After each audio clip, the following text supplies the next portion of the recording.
Hello, this is a Laves Slitherlink. It's on what's called Laves tiling. I had a request on a prior video to cover this format. This is one of the more difficult tilings I have found. Let's talk about the rules of the puzzle first. In a Slitherlink puzzle, you are making a series of edges, or a path basically that goes around the puzzle, and in the finished puzzle, it will go all around the puzzle and meet up with itself and form a loop or a circuit. And the clues tell you for each cell in the puzzle how many edges or sides on that tile the path goes through. So for this 2, it goes through 2. For this 1, it goes through 1. For this 3, it goes through 3. This particular tiling feels harder, especially at the larger sizes. There's a couple reasons for that. I think Laves, Cairo, and Snub Square are all hard, partially because they're just bigger, denser, and so it's easier to have maybe an area where you can make easy progress that you have to really hunt for because the grid is so large. The other problem with Laves in particular is that it has a lot of these hubs with spokes, with 6 spokes, and so when you have a line going into one of them, it feels like you get stuck because there's not an obvious place to go. But on the plus side, on the Laves tiling, let's look at the smaller Laves tiling. On the plus side, all the tiles only have 4 sides, and that means a lot of the patterns that you may have internalized from classic Slitherlink still hold true here. For example, the rule that a line going into a 2 must exit out the opposite side of the 2 is still true here because the 2 is on a 4-sided tile. And the rule about adjacent 3s still works. You do the middle shared edge, the outer edges, and then eliminate any points of escape that connect to the shared element. So let's continue solving this puzzle. I'll first blank out the zeros. There's some 3-way intersections where I can extend the zeros. I got another 0 over here. Whoop.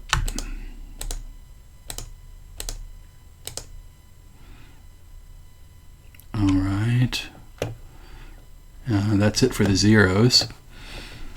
Now I'm going to look for adjacent 3s.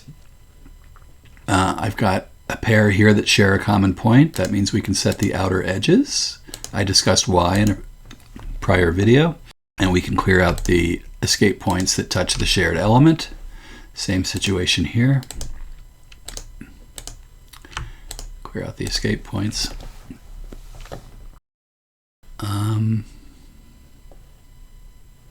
No more shared 3s. Let's look at the borders. This 3, being a max cell, uses all but one side.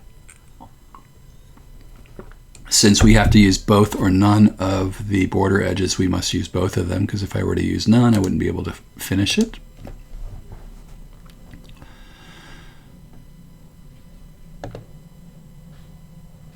When you have a pair of 2s like this on the border, for any 2 that's on the border, because there's an exposed corner, it's either going to do that or it's going to do that. Either way, it's going to escape out the top and bottom points. So I can set those points, and so when you have a pair of 2s, it pretty much guarantees that they are completed this way with escape points out the back. That completes that 3 right there.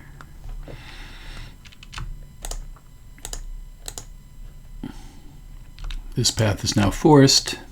That goes up into the 3. This is an area where we can make more progress than immediately apparent. I know that when I have an edge going into a 2, it must escape out the opposite edge. So there's either going to be this edge or this edge being used, and it's going to escape out. And when it escapes out, it's going to be sucked into the 3. In other words, I can't bounce off the 3 like that, because then I wouldn't be able to complete the 3. So that means even though I don't know which edge is going to get used on this 3, I know that any lines that emanate out that don't go into the 3 can be eliminated. And furthermore, since I know that there's an edge going into the 3, I can set the 3's opposite edges. Now this looks like a line that's going into this too, but I don't know that it goes in yet. You know, it might bounce off like that. I don't know. However, I do see that there's a corner abutting this 2, and that basically cancels out these 2 edges, so we can complete that 2. So I guess I do know. And now we have a corner going into this 2, so we can do its opposite edges. And that completes the 1, which enables us to complete the 3. This one is also completed, so we have a forced path here. We can complete this 2.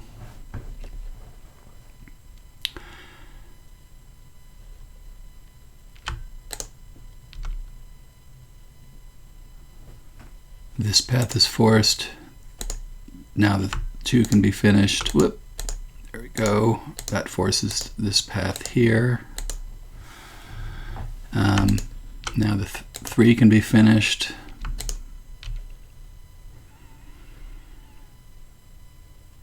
Okay, we've got just traveling around the border here. I see another one of these pair of 2s on the edge, which always goes that way. We've got a forced path here.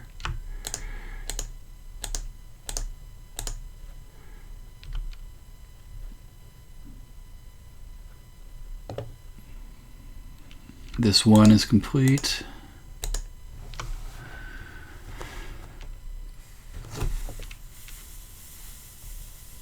I've got a 3 here that must use the outer edges. It's an any.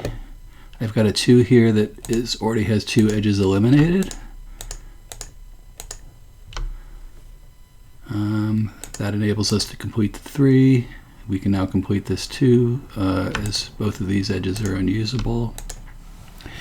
This line is going to get sucked into the 3. The 3 basically acts as an attractor.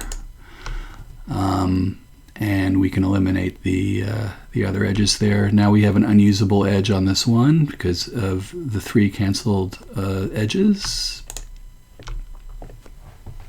So one of these 2 edges must be used on the 1. It's going to come out here on the bottom. I think it's probably going to go this way, but I don't know for sure yet. I've got another one of these pairs of 2s over here. This path is forced. At this point, there is probably more progress to be made by following edges, but what I'm going to do now is what I usually do, which is go ahead and color what I've got. So I'm going to color the innies blue. I can often make, and the outies yellow. I can often make a lot of progress just by doing coloring and following the coloring rules. Only coloring the cells that I know for sure have a specific orientation. Don't know about this area yet. Well, these are outies, I can see, because the edges can't be set. These are innies. Any. Not sure about this section yet. That's an any. Okay, so all the blue any areas have to be connected. So you can't have blue islands. So this blue area here must come out. That forces this path. We have a forced edge here because we've got innie and outie on opposite sides. That completes this 3. This path is forced. We can complete the 2. And this is all innie, outie.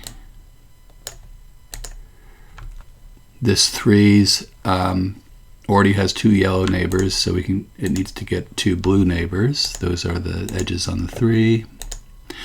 The logic that I use for coloring is, different than the logic I use for placing edges, but it leads to the same conclusions. It's just a different way of looking at the puzzle. There's a corner going into this 2, so this is all any. Corner going into this 2. So this is essentially a chain of 2s here with corners, which is very similar to the chains of 2s you get with classic Slitherlink. This edge is cleared, so we can complete the 3. This whole area is any, sorry. This 2 has 2 blue neighbors, so it's going to need 2 yellow neighbors. We've got edges here and there, edges there. Oh, and then this edge is not set, so the interior must be blue, so that's how this goes. That's outie, boom, boom. Again, we have a potential blue island here that we can't close off like that, so we extend the blue out, and then we've got forced path there. Now the case with yellow areas, all yellow areas which are outies are going to, just like this one, have to go all the way. They have to be able to feed out to the outside. They can't just be islands, because that would make like a donut hole. So I can see that this must be, this has to connect like this, and then it's got to connect out there. It's forced. And so we've got edges like that. And these inner edges I can cancel. So I have a line going into a 2. It's going to use one of these 2 edges, and it has to escape out the opposite corner, and there's only one way to escape, which is there. So that part of it is forced. We've got some outie shading I can do here. And now I know the orientation of this area. And I can go ahead and do our path around there.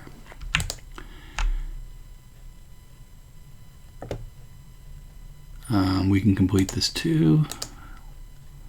That's a outie cell which has to bleed out. There it goes. And that part is determined. This yellow one needs to connect to either there or there. I'm not sure where yet. This one is already out, so I don't know if it connects there or just that's it. I see here that I have a edge I didn't fill in yet. That completes this too, so it must connect here, which makes this a any cell. So this must connect here, and now I've got a clear direction for this outie section to bleed out into, so that goes there. And then another one here. This line goes into the 2, so this is escaping out of the 2. It can't bounce off like this, because if it did, then we would have to be using these 2 edges of the 2, which would create an intersection.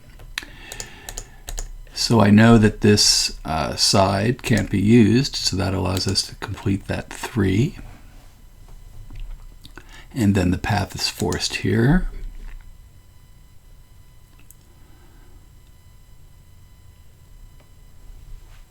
I still don't know which way this path goes. It might go here, or it might connect over here.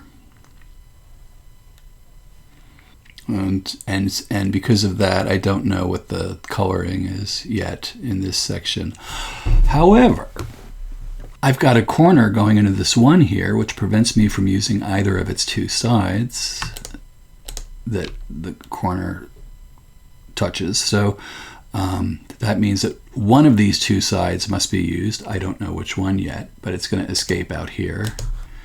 So that's an any section. Okay. This area looks pretty ambiguous. I don't yet know if this yellow section, it has to extend to the edges, but I don't know if it extends out here or if it extends through this bottleneck out here yet. So this is still somewhat ambiguous. However, all this time there has been this path going into a 3. That path can't bounce off the 3, because if it did, then you wouldn't be able to complete that 3. So I can eliminate these 2 edges, which makes this extend the any section, and then we have a path going like that. And also, because the path is going into the 3, we can always set the opposite edges when that happens. Now this path is forced up here, and now we have resolved the ambiguity here, and we've got this any section like that, outy section like that. That means this is any, this is outy.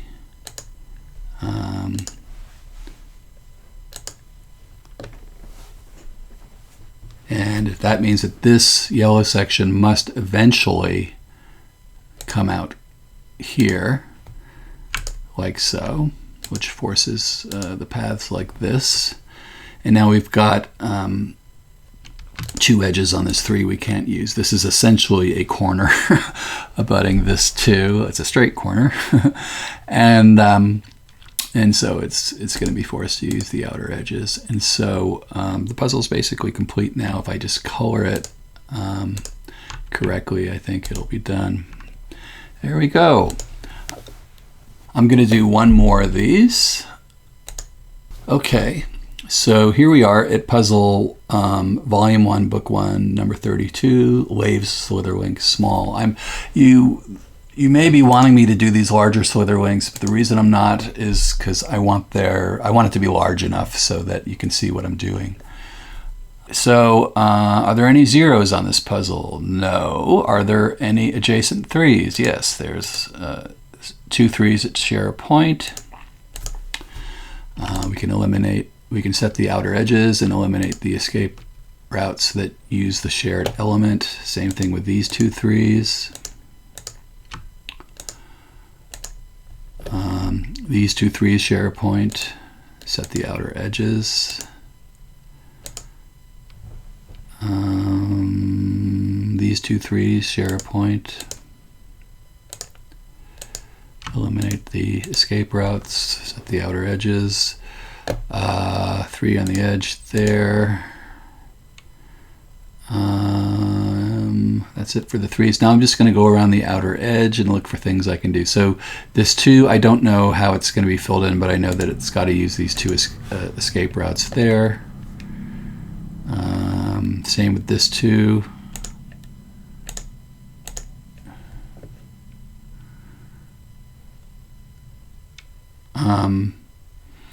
Because this line is going into the 2, it's got to escape out the opposite corner, which prevents me from bouncing off the opposite corner. That completes the 3 right there. That completes the 1. That completes that 3, and then we can complete that 2. That's forced. That completes that 3. That completes that 2. We've got a line going into the 3, so we set the opposite corners. We're forced to use the outer edge. That completes that 2, that 2. And this whole area is any. Like so. This is all outy. Outy. Outies don't use the border edges, so this path is forced to go that way. This 2 is completed, so we can't use the inner edges, and it's going to use the outer edges, and this is all any. We can complete that 3 and do the coloring. Both of these edges must be used on this 3. We can complete this 2. Oh, there we go. Okay, I've got another 3 on the border here.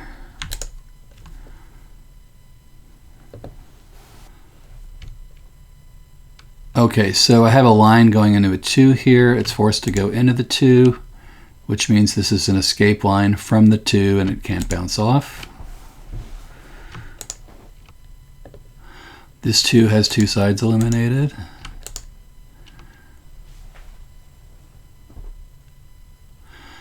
This line can't bounce off the 2 because it would force the use of the opposite corner, which we can't do, so that's eliminated, which allows us to complete this 2. Similarly, this line can't bounce off, which eliminates that as a choice. It can't bounce off this 2 here, so we can complete this 2 here. This line is going to get sucked into the attractor of the max cell, the 3, so we can eliminate the outgoing edges. This path is forced.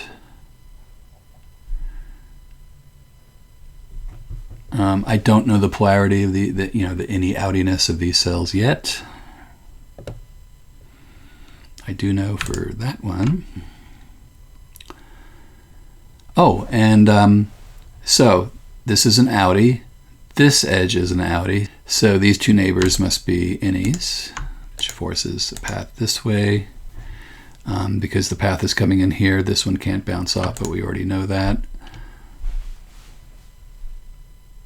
This is an innie, so the path goes up here, and then it's going to come up here and escape here somewhere, and it is the same path that is escaping this 3. I think there's only, well, I'm not sure about how to complete that just yet at first glance. You may have a better idea than I. Let me look at this. So it either goes like that, which is legal, although I have error checking on, so it's telling me it's wrong, but I'm going to pretend I didn't see the error checking. I don't know. So that's still ambiguous. Okay, I've got 1 neighbors here. There's a pattern that you can use on these, which is that you can eliminate, when the 2 1s are in this configuration, you can eliminate this edge here, because if it were set, it would force you to use 2 sides on one or the other of the pair of 1s. Doesn't really buy us much yet. Oh, this 2 is complete. Innie, outie. We've got a line going into the 3, so we can set the opposite part of it.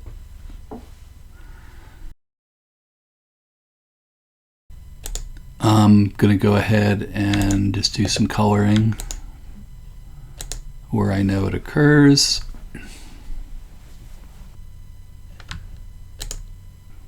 This path is forced.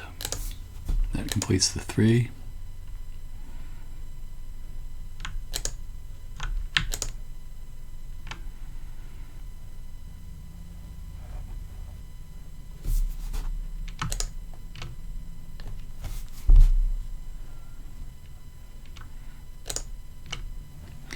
Okay, I can see that this path right here is forced to go into this 2.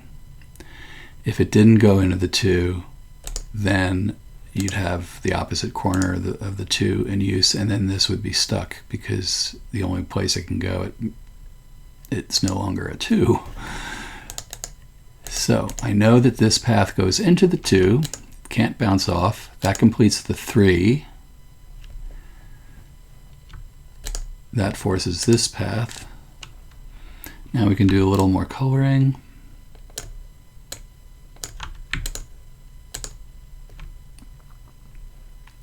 And because it goes into this 2, it must escape out the opposite corner. So it's either going to go like this or it's going to go like that. But I don't know which yet.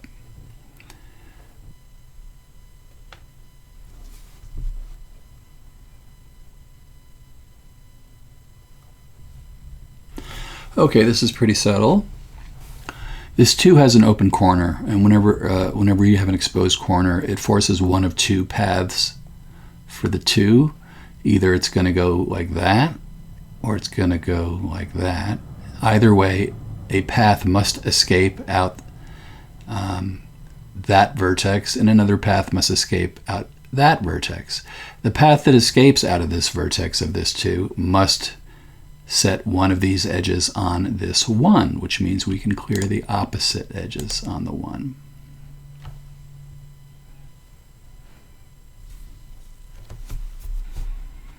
Go ahead and color this.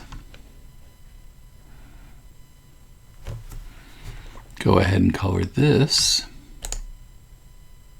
That forces this 3. Now we can complete this 2. Got some more coloring here. Path going into a 3.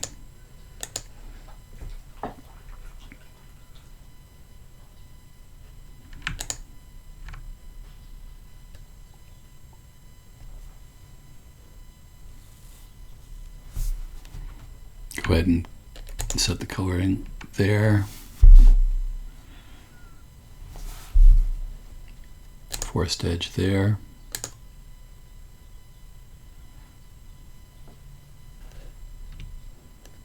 I'm feeling a little stuck, so I'm just going to add X's and see if that uncovers anything. And yes, it does. It creates a forced path right there. But I don't know what direction it goes in yet. Oh, actually I do. I can see here that if I were to go in this direction, the 3 would be forced to close and make a little illegal island. So therefore I must be going down here. This is all innie, it connects to that. That's forced. This is outie. 3 is completed this way. This is all innie. Outie. And we've made some good progress.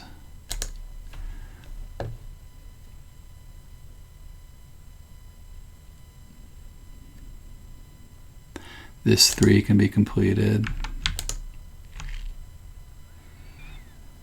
I don't yet know which of these 2 sides must be used. I can see it working either way on this 3. Although I don't see what's going to be used, I do see, if we start looking at colors again, that this yellow needs to escape. Again, inner yellow areas need to be able to reach the outer edge of the puzzle, and even if the yellow bleeds into here, which I don't know if it does or not, it would still be prevented from getting to the outer edge. So it must continue out here. And these 2 cells are connected, so this is all connected color, which means that's the orientation.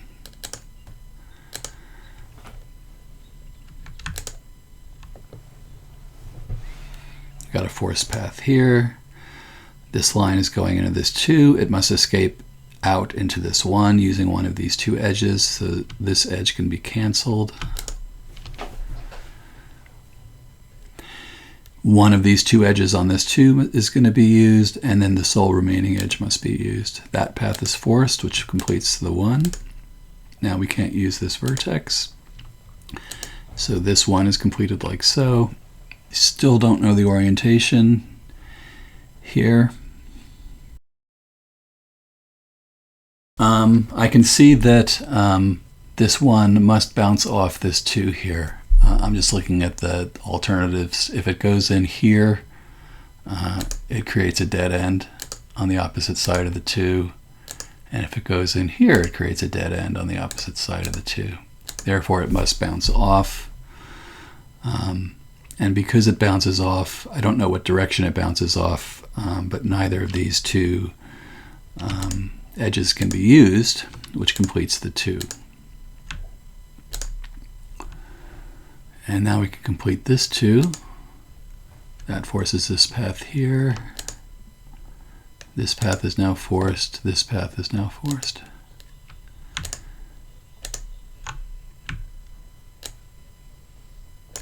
This coloring is forced. Because this we have this open corner on the 2. We either need to use these 2 sides or these 2 sides, but these 2 sides are prevented from being used due to this line, so we must be using these 2 sides.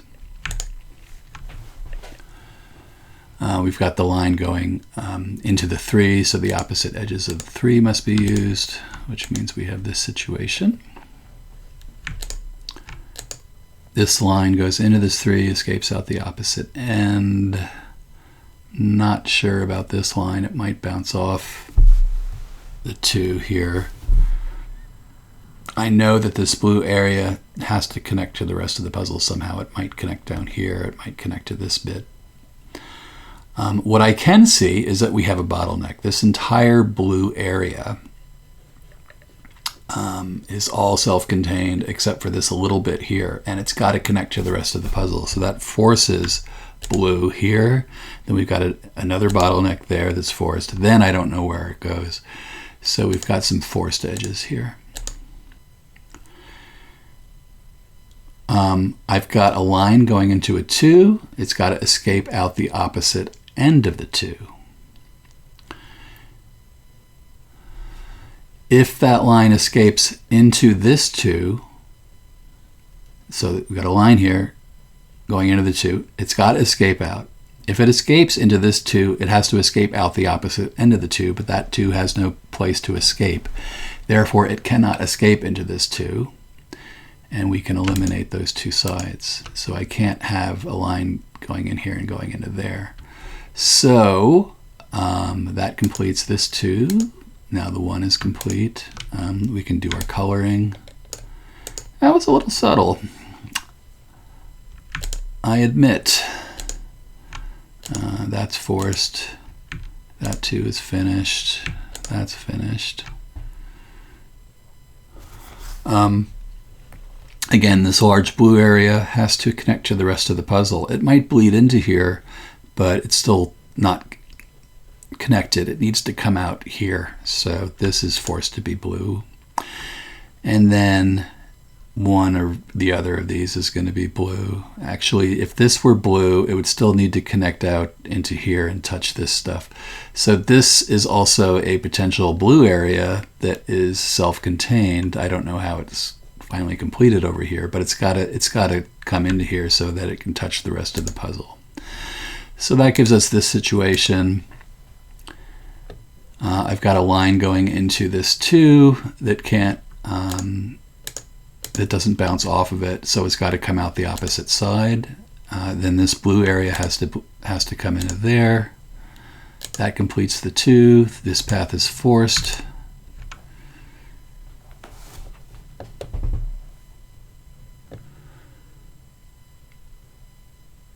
So that bottleneck logic, connectivity logic, coloring logic, that's all stuff that happens in the harder puzzles.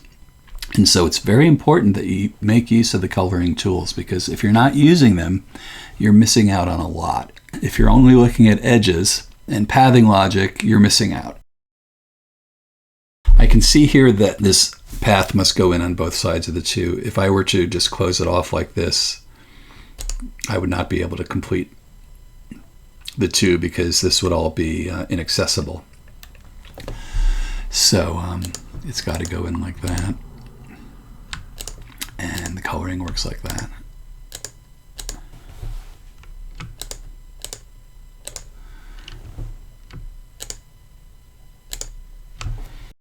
This 2 has an exposed corner,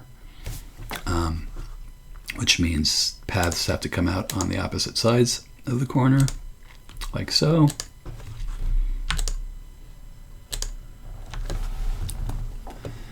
I don't yet know how that's completed. Oh, yes, I do. So I know it uses either these 2 edges or these 2 edges. If it were to use these upper 2 edges, it would create a corner on the 3, which is illegal. That corner would prevent us from completing the 3. So it's got to use the outer 2. That completes the 3 this way. And now I think the rest of the puzzle is pretty much determined.